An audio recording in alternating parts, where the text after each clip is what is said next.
In 1948, when the majority of the Palestinians were forced out, my mother and my father were among them.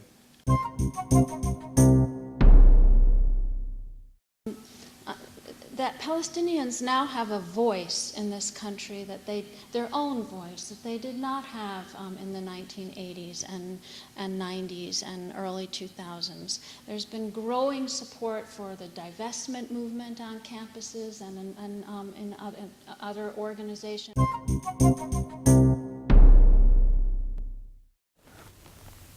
Hello, my name is Stanley Heller. Welcome to The Struggle. The Struggle is shown on 22 cable stations from Vermont to New York City, on the internet at thestruggle.org.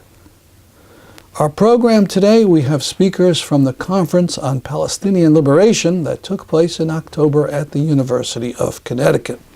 The first is Nihad Awad. He's the Executive Director of the national group Council on American-Islamic Relations. The other is Professor Susan Einbinder of UCONN. She's at their Center for Judaic Studies and Contemporary Jewish Life. We begin with a portion of Awad's talk. He's a Palestinian himself, and he recounts his family's expulsion from their homeland. Palestine and Palestinians are just synonymous of each other. We've been there for thousands of years. However, our identity in 1948 was challenged. And the fact that the majority of the Palestinian population was forced out of their homeland has become a major historic challenge for the Palestinians. They have been questioning the morality, the conscience of the world, and people in the Middle East definitely supported them. And we have been struggling with this tragedy. It's called Al-Nakba, or the catastrophe. Al-Nakba has shaped part of our history. It did not destroy the Palestinian history. It did not destroy their identity. It did not weaken their claim to the land, although the majority of the Palestinians, 11 million of them, the total population are 11 million, 4.7 or so still live in Palestine, whether in the 1948 area, what's called Israel, or in the West Bank and Gaza. But the majority of the Palestinians are refugees, like myself. They live in neighboring Arab countries like Lebanon, Jordan, Syria, and other countries, and in the United States, in Chile, in Salvador, in Africa, everywhere in the world, there is a Palestinian community. And whether they are from Jaffa, from Haifa, from Tel Aviv, from Jerusalem, from Beit Jala, from Gaza, from Jerusalem, they all say we are Palestinians. They still cook maqluba, that's the main dish. They eat hummus, they cook falafel, and they wear hatta, or the kufiya. That is the Palestinian culture that has been there with them wherever they go. But in 1948, that event not only shaped part of the Palestinian identity, it shaped the politics of the Middle East and the relationship between the United States, the Middle East, and even the Muslim world.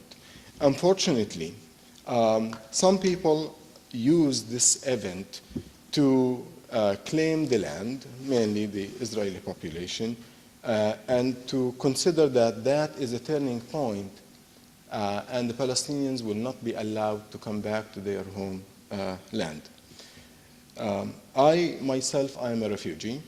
I did not live in Palestine, in my homeland. I was born and raised in a refugee camp in Jordan, Al-Wahdat. Of course, I know the history of my land, not from books that I read, not from political debates that I watch, but from the very experience that my family and myself have lived. The source of my information about our ancestry is definitely from my parents and my family. In 1948, when the majority of the Palestinians were forced out, my mother and my father were among them, and a couple of my older brothers. My family comes from Ludda, or Lud, where, according to Ishaq Rabin, the late prime minister, he acknowledged that his air force bombarded the area, and they forced the population, of course, of the Lud and others to leave. My mother recalls vividly how in the fields, when they were just fleeing for their lives, they were just shelled by the Air Force. And the terror that was befallen on them by Ishaq Rabin's forces cannot be forgotten. They walked on foot until they reached Ramallah. Ramallah is a populous Palestinian town or city in the West Bank.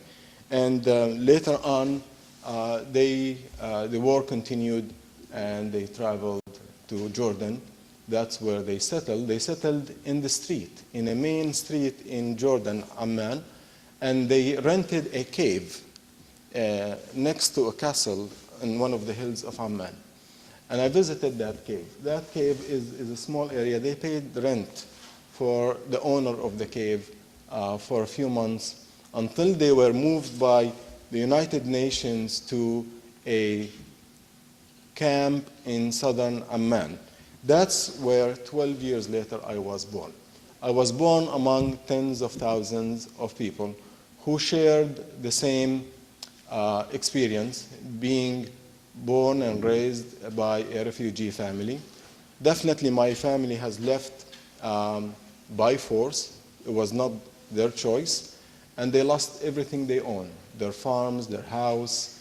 And of course, Now to Susan Einbinder. She's a specialist on Jewish history in the Middle Ages and an activist on Palestinian issues for decades.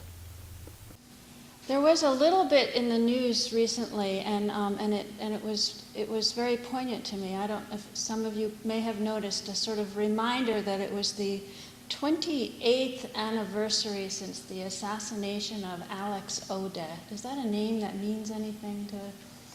Yeah, and October 11th, 1985, Alex Odeh was ran the ADC, the Arab Anti-Discrimination Committee office in Southern California in Santa Ana, and he was killed by a pipe bomb in his office. He was a lecturer in Arabic and Middle East history at Coastline College, and to this second, the FBI case the investigation has never been closed. There has never been anybody charged, even though there were very strong leads to JDL, the Jewish Defense League, at the time. And I remember this case very well, and that's and it was partly because I was asked. I was living in New York at the time, and I was contacted by the lawyer for Bonnie Ramawi, who was the ADC, ran the ADC office in New York, and she had been receiving death threats. I mean, so it wasn't just that one person had been assassinated, but at that time, there were ADC offices all over the United States, and people were terrified. I mean, the people who went and got up in the morning and went to work in those offices were terrified for their lives. And Bonnie had been receiving some death threats. Her lawyer was a guy named Michael Smith in New York, and he had brought Bonnie down to Washington. She testified before the House Committee on Criminal Justice, and they were putting on a program in New York. I think it was the ADC, the Center for Constitutional Rights, and I can't remember who else sponsored it, but and I was asked to speak. I also am a rabbi, which is not a card I pull out often in stores, but nor is it useful, but it was at that moment. And I remember going to speak at this forum for Bonnie and for Alex Odeh. And it was around the same time that I and 4 other people, all Jews, collected some money and published an ad which I remember appeared in the back page of The Nation. And we called ourselves JCOM, the Jewish Committee on the Middle East, and we published this ad calling on the United States to suspend aid to Israel until it complied, with the same human rights sort of regulations that everybody else is supposed to comply with in order to get their missiles and bombs, right? And we were kind of stunned by the response we got to this, and there were just 5 of us, and we weren't an organization. We had no idea what to do. And I just remember we were thinking, holy cow! I mean, who are we? What is this thing? And I start with those 2 stories partly to say that was then, and look how different the landscape is now. And that I think is probably the best news I can offer this morning, is that things really have changed. The Arab American community has really come of age in terms of its own organizing capacity and has found its own voice. The Jewish American community is, and I think this is good news, is much more fractured today than it ever has been before, that the old consensus no longer holds, and I want to say a few things about that. And all of those are really good and promising things. What I will say about Israel is that unlike the United States for most of the last few decades, more than a few decades, there really always has been a left in Israel. There's always been a kind of left, progressive, small political parties, right, groups of people,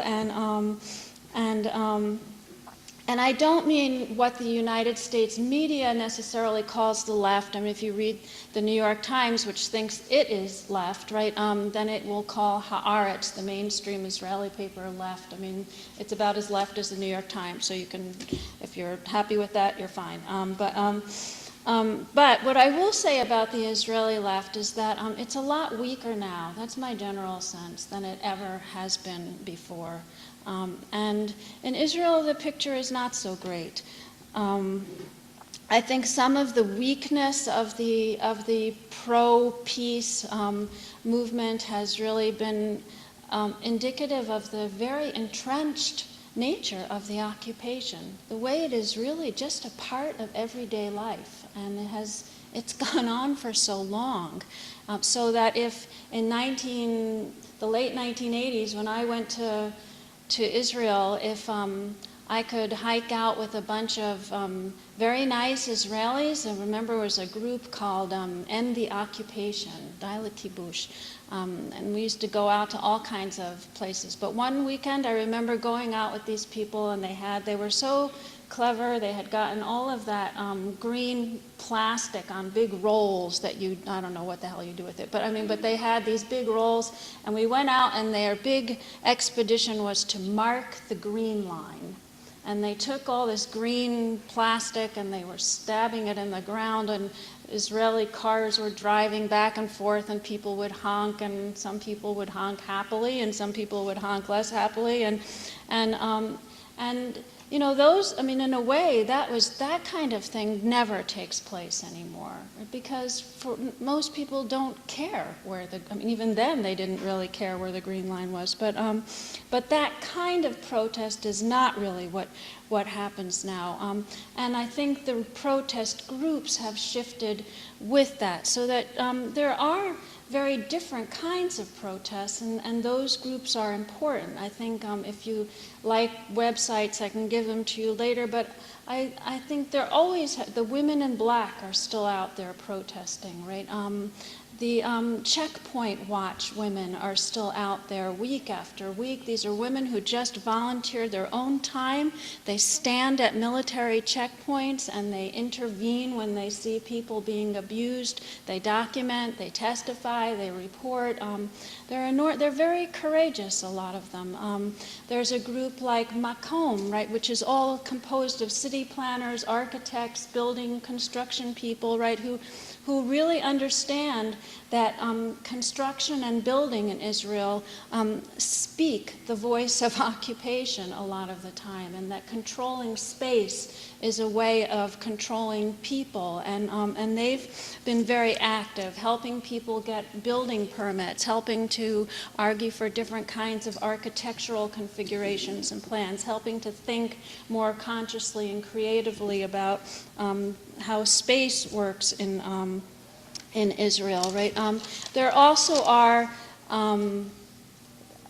you know, in the 1980s, again, I remember when Israel invaded Lebanon in 1982, this was virtually unheard of, but there were conscientious objectors. As you all know, Israel has mandatory military service, and the concept of saying no was virtually, it didn't exist, right? But in 1982, you saw, primarily among reservists, the first wave of conscientious objection, people who just refused to serve. And that, the group that they formed in 1982 still exists today. Yesh Gvul, there is a border, right? There is a limit. They've been sort of outstripped in some ways. They still maintain their lists. They have, if you check their website, there are still young people who are refusing to be inducted into the armed services in Israel. One young man, Natan Blank, just made a record. He was sentenced to 10 imprisonments in Israel for refusing to be drafted. And each time he would show up and announce that he refused for reasons of conscience to be inducted into the army, they'd throw him in jail for 30 days, they'd let him out, then they'd call him up again, and then he'd refuse again, they'd throw him in jail again. And he hit a record number 10 before I think they just kind of dropped him. So you can still find these young people on websites. There's a group called the Shministim, the high school graduates who announce as they graduate from high school that they will refuse to serve in the army. And some of them published letters and little personal statements. They have a very sweet website. There's a group called Courage to Refuse. Again, a lot of them reservists, refuse to serve in the occupied territories. They will say they will serve for defensive purposes, but that service in occupied lands is not defense, right? There's a group called Combatants for Peace. I mean, all of these are sort of refuser groups, as they're called, and I follow them because I'm on the board of a group called the Refuser Solidarity Network, which in the 1980s and 90s really was the only way that these guys could come over here and speak. So we were the umbrella for them. And now we're pretty much irrelevant. They have their own identity. Combatants for Peace, some of you may know, because it's also it's a group that pairs Israelis and Palestinians, both former fighters, so it's ex-combatants. People like Bassam Aramim, whose daughter was actually killed a few years ago and continued to show up with his Israeli partners on some of these tours. So all of these people, I think, are heroes, and they're very moving. Their personal stories are moving. Their message is moving. In the bigger picture, I think they have about zero impact on what's happening in Israel today. And I would rather that not be true, but I think that their presence is much smaller on the overall political scene than it used to be. Nonetheless, to be fair, I have to say they exist, and these people have great courage. They really do. It used to be, if you remember, or if you weren't born then, then you don't remember, but maybe you heard about them. It used to be that when Yasser Arafat was still in exile, right? That Israel passed a law in 1986 making it illegal for Israelis to actually meet with anybody who was a member of the PLO, and thereby cutting off contacts between Israeli peace activists and members of the PLO, who were most Palestinians at that time, right? And some Israelis, again, at that time, were very courageous and flew abroad and broke the law. I remember translating for trials for some of them. There was the Romania 7 that went to Romania and met with some PLO officials. There was a small newspaper, Derech HaNitzot, Tariq Sharara, where they also had contacts in the territories. Their newspaper was shut down. They were arrested, put on trial. I translated for them. I mean, you don't see so much of that kind of activity anymore. Some of those people came to the United States. I remember moderating forums in New York for some of them. Several very courageous rabbis, Balfour Brickner at the Stephen Wise Free Synagogue in Manhattan, later Rolly Madeline at B'nai Jeshurun on the Upper West Side.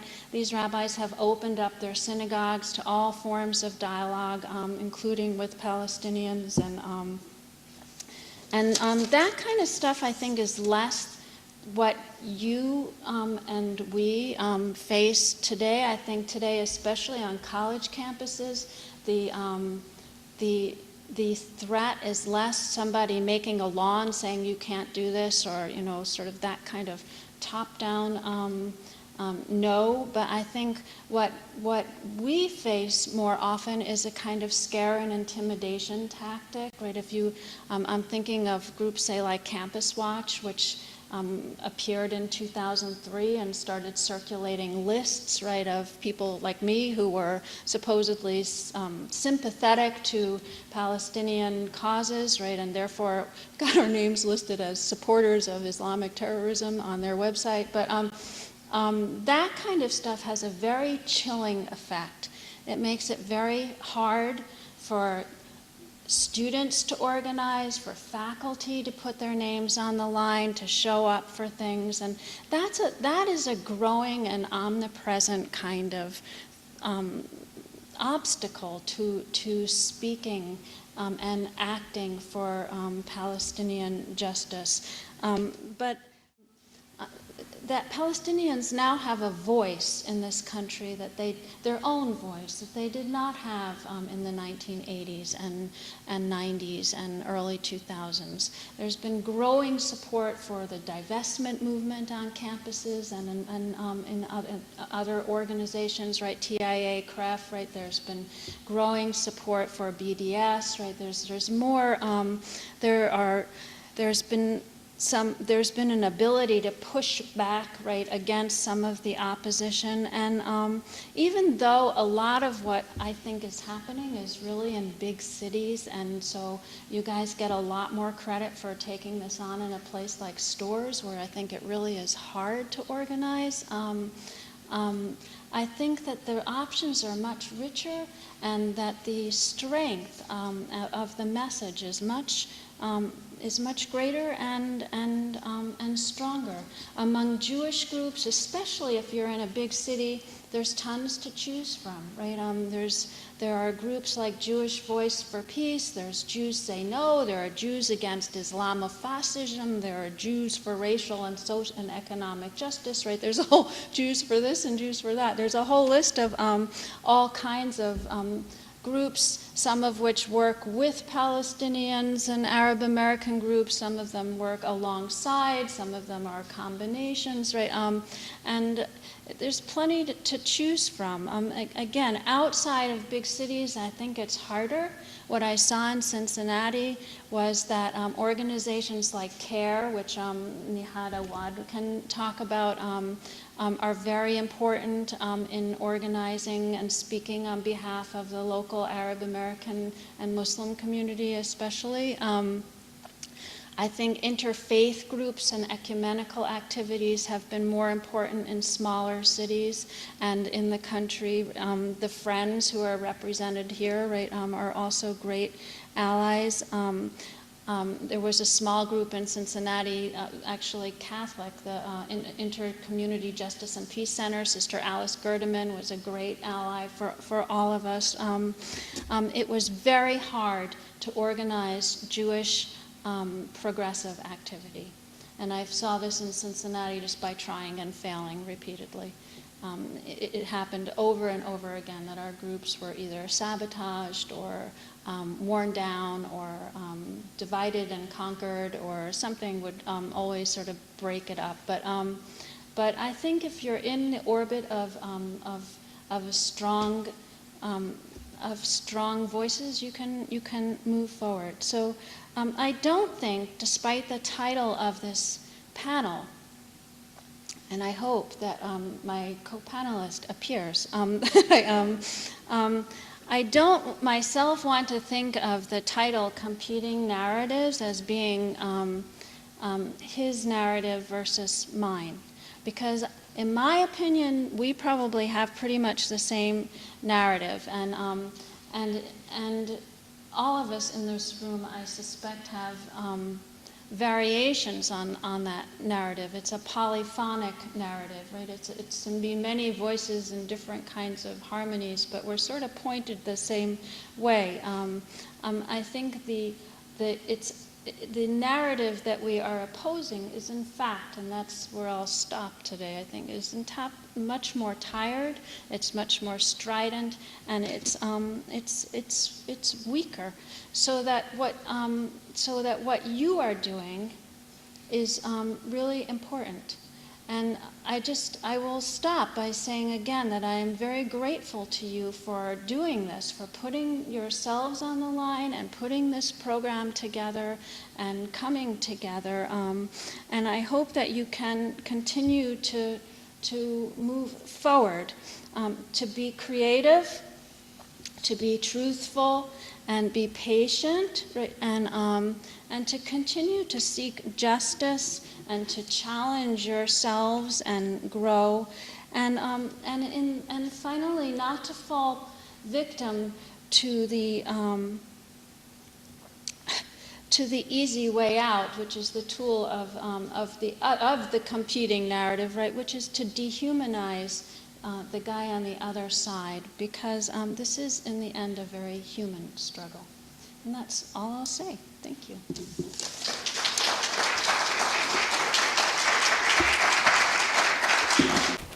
That's our program for today. See you next week at this time. I'm Stanley Heller, and this is The Struggle.